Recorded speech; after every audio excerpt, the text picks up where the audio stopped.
let's figure out my end of year TBR.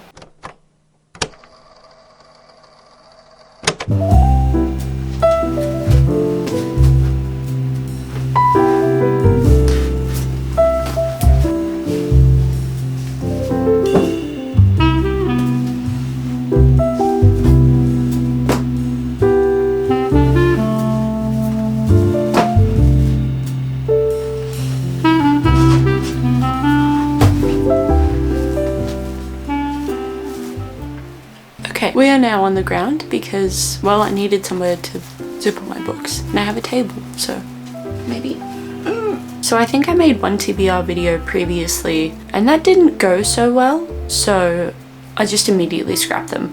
I'm really not good at following TBRs because I change the direction of what I want to read so often that it's really hard for me to stick to specific books. Specific themes, yes, I can do that. But if you tell me to read a book, if I tell me to read a book, I'm probably going to put the book off for a hot minute. And I don't like that I'm built like that, but maybe let's call it middle child syndrome. I don't really know. So I'm going to take you through a few of the books that I would like to read before the end of the year. This isn't a lot in the scheme of things. It's November 19th. I think, as I'm filming this, November 18th, or one of those two. So we don't really have long left in the year, and I'm trying to film Vlogmas videos, and I have audiobooks that I'm listening to and Kindle books that I'm reading. So, you know, this is quite a bit. I won't lie to you guys. I'm gonna do my darndest, do my best. So we're going to start off with Immortal Dark. Now, if you've watched some of my previous videos, you know that I started this and I wasn't completely loving it. Now, if you don't know what Immortal Dark is about, I'm pretty sure it's a YA. It's dark academia, and it centers around the main female protagonist needing to go and study at this institution in order to get her family inheritance, really, and find her sister. Actually, that's a good point that the back has made here. I'm having a little bit of an issue committing myself to this, not for anything, but the dislike that I have for the two main characters, mostly the main female character, is kind of putting me off reading the book. I know that it's been put up for a couple of awards, or maybe one award in the Goodreads Choice Awards. I mean, really, I'm not all the way through, but I find it really difficult to continue books when I seriously dislike the main characters, because you're following an entire story about these people, and it's really hard to do that when you don't like them. I'm not wishing for their downfall, but also their behavior in the first part of this book was kind of abhorrent. I'm just personally not a fan, but I do want to read it. I did just say I want to read more fantasy. I didn't actually say that. I just lied to your face. I do want to read more fantasy and just be able to sit down and get through it. But after a 9 to 5, I really can't bring myself to sit down and read about people I dislike. Misery by Stephen King. I am actually really enjoying this. I don't know why I'm dragging my feet, and I'm a decent way through, and I remember reading this and really enjoying it and really enjoying what was happening and the way that the story was going, and yet here it is still not read. I think I'm just going to have to knuckle down and read it, because I think that I could read it pretty quickly. I read the first bit pretty quickly. I think that could be a lie, but it was definitely in one of my earlier videos, and I really enjoyed it, and I'm pretty sure I said how much I enjoyed it, and yet here I am with an unfinished Stephen King and so many other books on this TBR. So we'll see what happens. I do also want to watch the movie, so maybe I can persuade myself into finishing the book and being rewarded with movie time. That could probably work. I have to convince myself of things sometimes. And then we have Emily Wilde's Map of the Other Lands. This is the second book in the series. I just got the smaller paperback, was just released, which is why I've mentioned it a couple times, I think recently, because I bought it recently.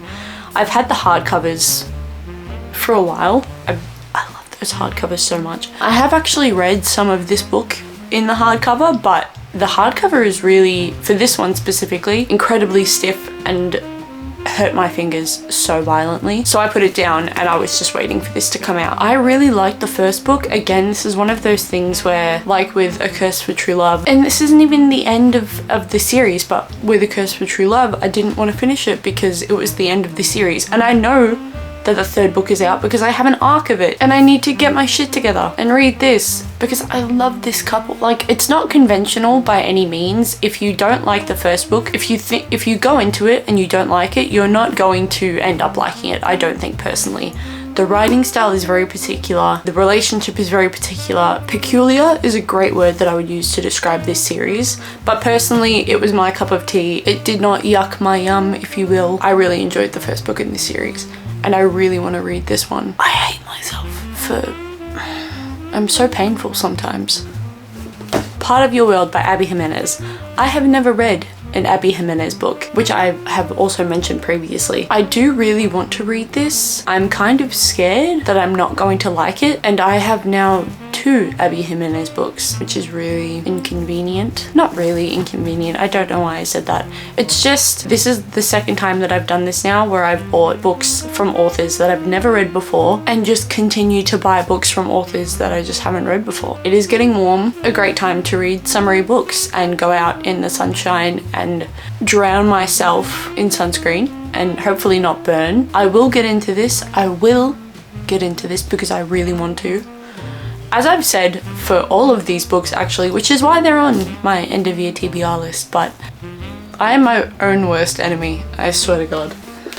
Okay, Apprentice to the Villain. I adored the first book in this series. It was genuinely my favorite thing ever. And I have started reading this. Again, I don't know why I'm dragging my feet. I know that there's a third book coming out, but I'm so full of... I just get really scared. I get really scared with sequels because you always hear about second book syndrome or just the end of books or the next books never being as good as the first. And because I had such a great time with the first book, that terrifies me, which is the case with a lot of these books. I'm so scared of being let down that I just don't read them, which is not great because then I'll just never read them. But I'm hoping that my Libby hold for the audiobook comes in soon. I did have it, but then I was reading something else and I sent it back early to be given back to me at another point in time, if that makes sense. So hopefully I can get the audiobook and kind of not tandem read it, but listen to the audiobook and read the book and get it finished and then get excited for the third book because I'm very excited. I really, really love these books and the way that they're written. And I know that they're not everyone's cup of tea because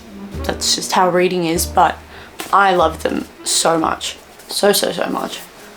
And then we have The Striker by Anna Huang. If you watched my last haul video, you know that I had a lot of things to say about the size of this book. I stand by those sentiments, but now that I've finished the Twisted series and I know who it's about, I would like to read it. I don't actually ever think I've read a sports romance ever in my life. I am a mafia romance princess. Whatever that says about me, keep it to yourself. I know that it's an interesting choice and I know that it's an interesting way to live my life, but let me live it, okay? Let me live it. Let me live in my Kings series by Anna Huang, my Brutal Birthright series by Sophie Lark. Let me live in that universe for just a little bit longer, please, because I really enjoy it. But if I'm going to give any sports romance a shot, it'll be Anna Huang. I eat her books up. They're just such easy reading. I read 2 of her books like in the same day, albeit they were audiobooks, but if I didn't like it, I would just be like, I don't care, and I would DNF it. I'm not going to sit through an audiobook that I don't like, and it's the same for a book that I don't like. Like I DNF'd, I think it was my first proper DNF of the year with full rage and anger in my heart. Even Felix wasn't impressed with that one. So I'm going to give this a shot. I hope I like it because I would like to read some of the popular TikTok sports romances. I know that they're not famed and they're not critically acclaimed and they're not the peak of literature, but if you need to know one thing about me, it's that I love a silly goofy time for a silly goofy time. And if these TikTok sensations offer me a silly goofy time, 1 + 1 = 2, baby, I'm going to read it. So that's where I stand with this one. And then last and least, Hopeless by Miss Elsie Silver. Now, I'm not even going to start on my discourse with Wild Love because I've kicked that book while it's down and beaten it to death. Wild Eyes, I got it right. I got it right this time.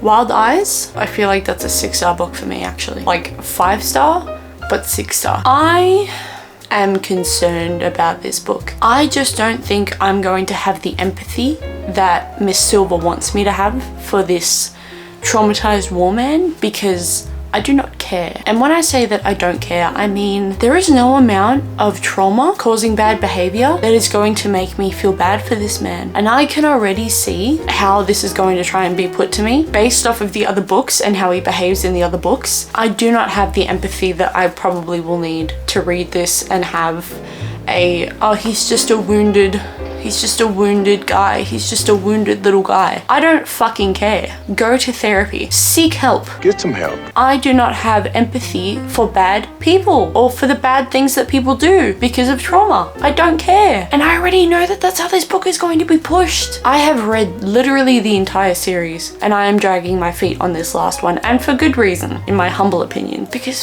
fuck this man and fuck the way he's going to treat this main female character, because I know it's going to be atrocious and I know that they're not going to go to therapy, and I know it's just going to be a, oh well, you can't blame him. Yes I can. Yes I can. You cannot treat somebody poorly based off of your trauma. You need to go and get help. That tells me that what I'm saying right now is founded in truth. I also fucking hate that he's a man in his 30s and they've made the love interest a 22-year-old virgin. He is 35. And why does she need to be a virgin?